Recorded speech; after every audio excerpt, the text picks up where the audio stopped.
आइए हम सुनते हैं माँ दुर्गा के दूसरे रूप जो ज्ञान की देवी माँ ब्रह्मचारिणी की कथा। वीडियो को पूरा सुनें और लाइक और सब्सक्राइब करना न भूलें।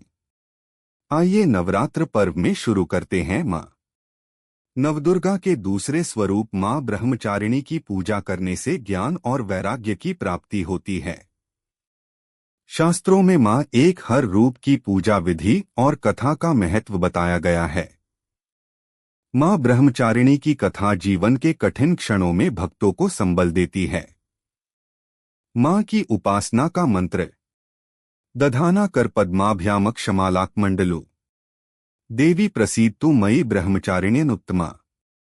ब्रह्मचारिणी का अर्थ तप की चारिणी यानी तप का आचरण करने वाली। देवी का यह रूप पूर्ण ज्योतिर्मय और अत्यंत भव्य है। माँ के दाएं हाथ में जप की माला है और बाएं हाथ में यह कमंडल धारण किए हैं। माँ ब्रह्मचारिणी की कथा। पूर्वजन्म में इस देवी ने हिमालय के घर पुत्री रूप में जन्म लिया था और नारद जी के उपदेश से भगवान शंकर को पति रूप में प्राप्त करने के लिए घोर तपस्या की थी। इस कठिन तपस्या के कारण इन्हें तपश्चारिणी अर्थात ब्रह्मचारिणी नाम से जाना गया। 1000 वर्ष तक इन्होंने केवल फल फूल खाकर बिताए और 100 वर्षों तक केवल जमीन पर रहकर शाक पर निर्वाह किया। कुछ दिनों तक कठिन उपवास रखे और खुले आकाश के नीचे वर्षा और धूप के घोर कष्ट सहे। 3000 वर्षों तक टूटे हुए बिल्व पत्र खाए और भगवान शंकर की आराधना करती रहीं।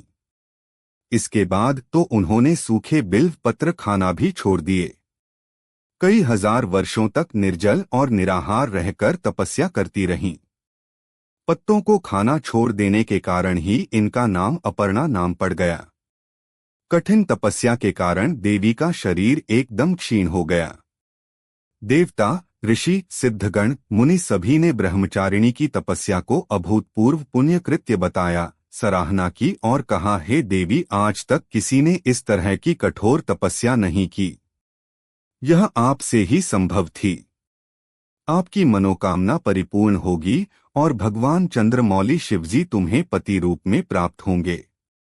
अब तपस्या छोड़कर घर लौट जाओ। जल्द ही आपके पिता आपको लेने आ रहे हैं।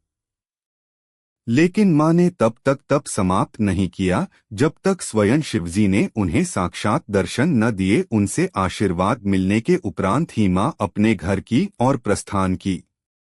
माँ की कथा का सार यह है कि जीवन के कठिन संघर्षों में भी मन विचलित नहीं होना चाहिए। माँ ब्रह्मचारिणी देवी की कृपा से सर्व सिद्धि प्राप्त होती है। नवरात्रि के दूसरे दिन माँ ब्रह्मचारिणी की पूजा अर्चना होती है। माँ का यह स्वरूप मंगल ग्रह का स्वामी है। ब्रह्मचारिणी माँ की पूजा करने से लोगों की कुंडली में मंगली दोष का प्रभाव कम होता है। जय माता दी। लाइक और सब्सक्राइब जरूर करें।